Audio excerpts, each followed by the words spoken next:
Hello and welcome. This is Wilrens for Create a Learning Site, the place to go deeper in your understanding of the Bible. The teaching of Jesus on divorce has been misunderstood by the Church virtually from the beginning. The traditional view is that divorce is only allowed in the case of adultery and of desertion by an unbeliever. Remarriage is not permitted as long as the marriage partner is alive. Noticeably, this does not allow for divorce in the case of life-threatening physical abuse, although this appears to be as valid a reason as any. This understanding that there are only two legitimate grounds for divorce and that remarriage is not permitted goes back to the earliest writings of the Church Fathers on the subject. It continues to be the formal position of the Roman Catholic Church, and the churches of the Reformation generally agree that there are only these two grounds, but do allow for remarriage in the case of adultery and desertion. This means that the Church has been consistently wrong in its interpretation of Jesus' words on the matter, as David Instone-Brewer proves in his book Divorce and Remarriage in the Bible, the Social and Literary Context. He does this by taking a very thorough look at all the relevant texts and the ancient world. This is what I like about the book. We get the whole picture, including the teaching and practice of Second Temple and Rabbinical Judaism, as well as the legal and cultural practices of the Roman world of the New Testament. In this context, the words of Jesus take on a decidedly different meaning. Deuteronomy 24 is the passage that everybody knows, presumably because it is the one the Pharisees point out to Jesus in Matthew 19 verse 7. Moses in Deuteronomy implies that anyone divorcing his wife should provide her with legal proof of this. Quote, "When a man takes a wife and marries her, if then she finds no favor in his eyes because he has found some indecency in her, and he writes her a certificate of divorce and puts it in her hand and sends her out of his house, and she departs out of his house, and if she goes and becomes another man's wife, and so forth." As an aside, this arrangement was for the benefit of the woman. This way she could prove that she was divorced and therefore free to remarry. She did not have to wait 5 years, as in Hammurabi's law code. It also made it impossible for her ex-husband to simply come and claim her back, something that did happen in the world of the ancient Near East. Important in Deuteronomy 24 is the reason given for the divorce. Some indecency. Traditionally, this had been understood as serious sexual misbehavior, and therefore usually adultery. But this had changed by the time of Jesus, as we will see below.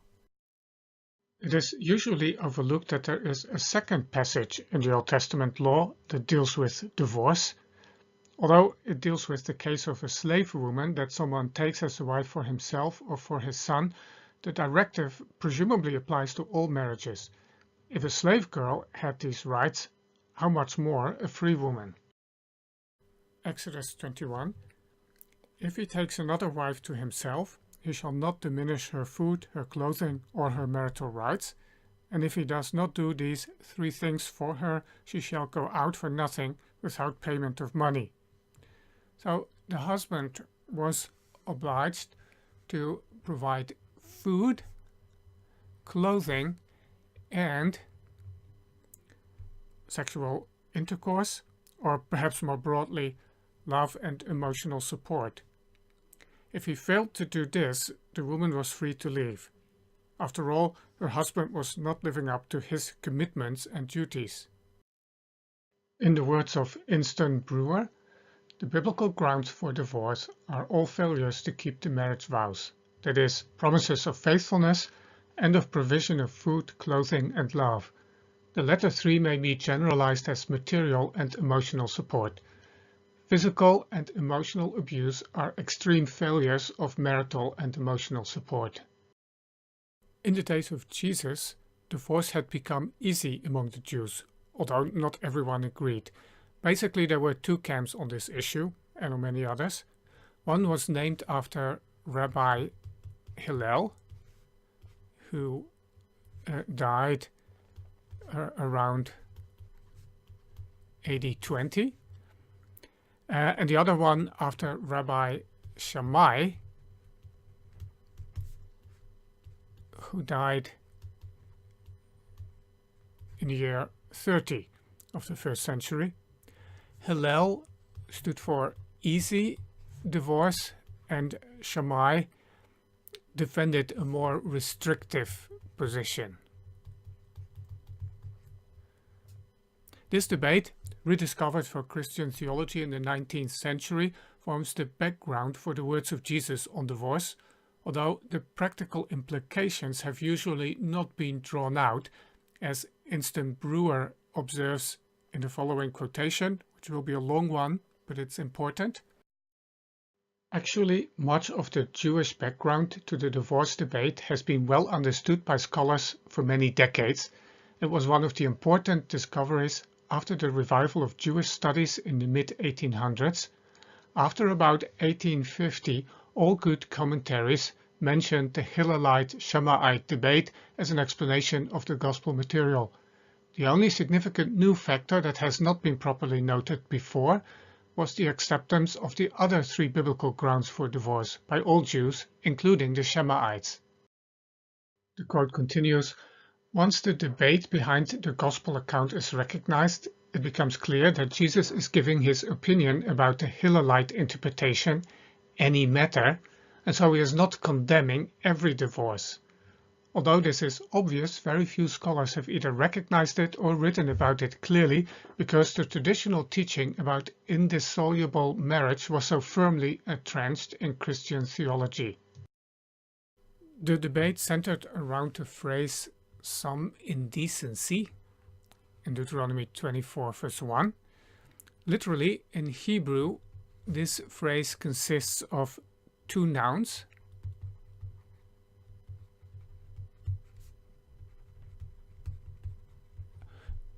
of which the second qualifies the first. Normally, one would understand this as the indecency of a matter. As a result, there would be only one ground for divorce given here, a serious one, therefore often understood as adultery. And that is how Shammai saw it. Now, Hillel argued there are two nouns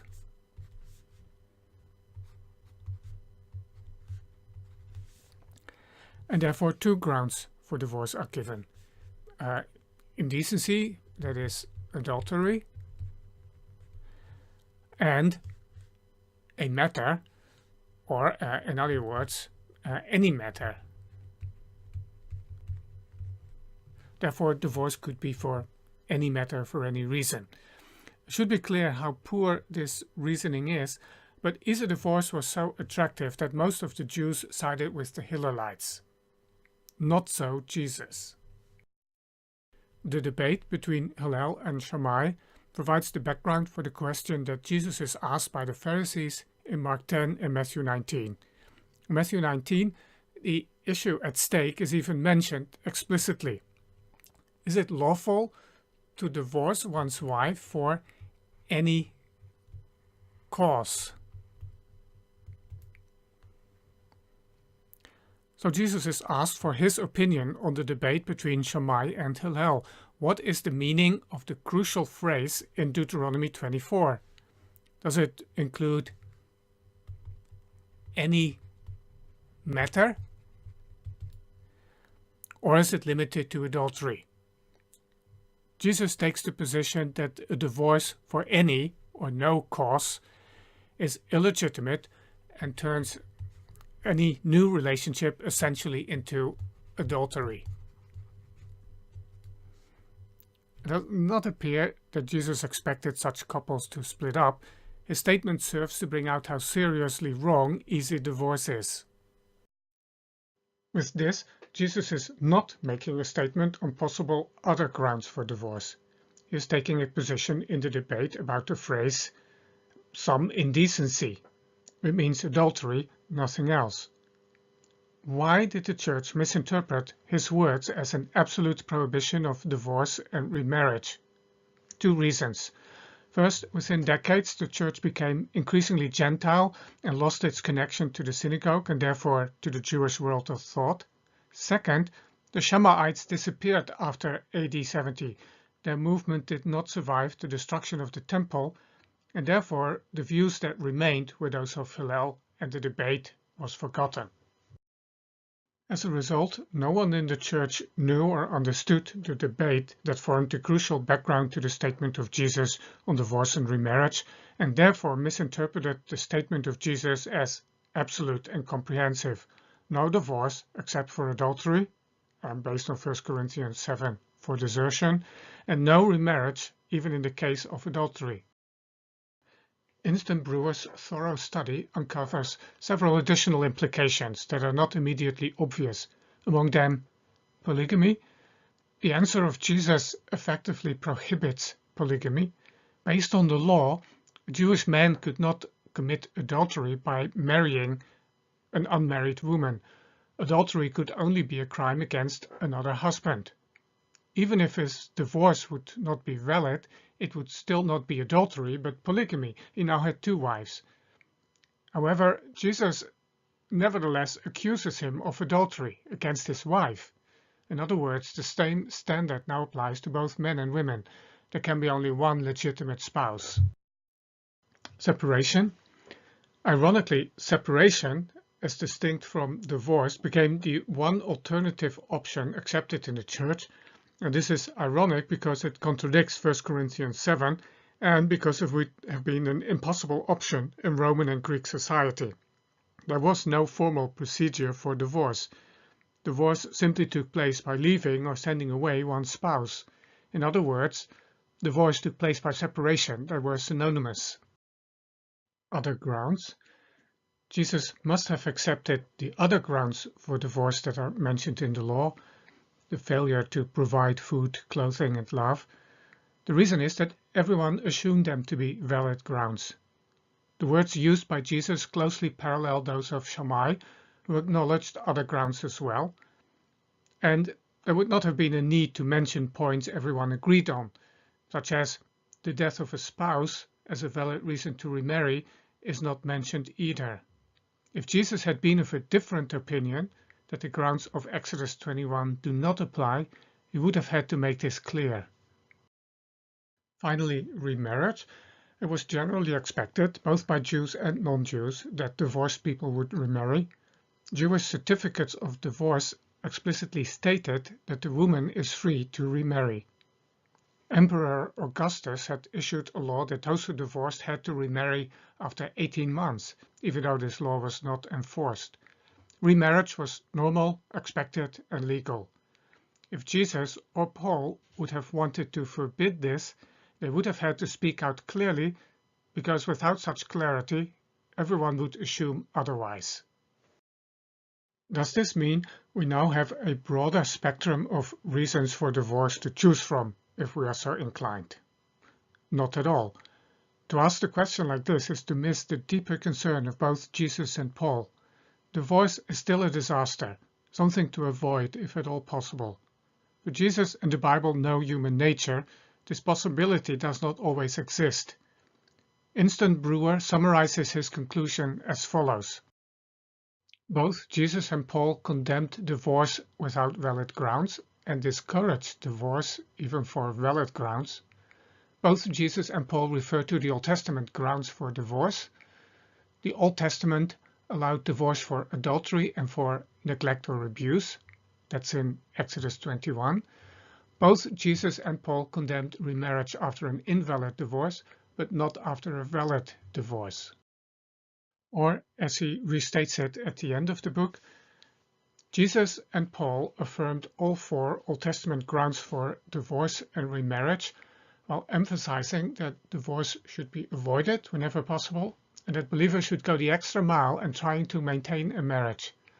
They allowed divorce on specific grounds from the Old Testament and rejected the no-fault divorces of the Hillelites and of Greco-Roman culture, and no doubt those of Western culture as well.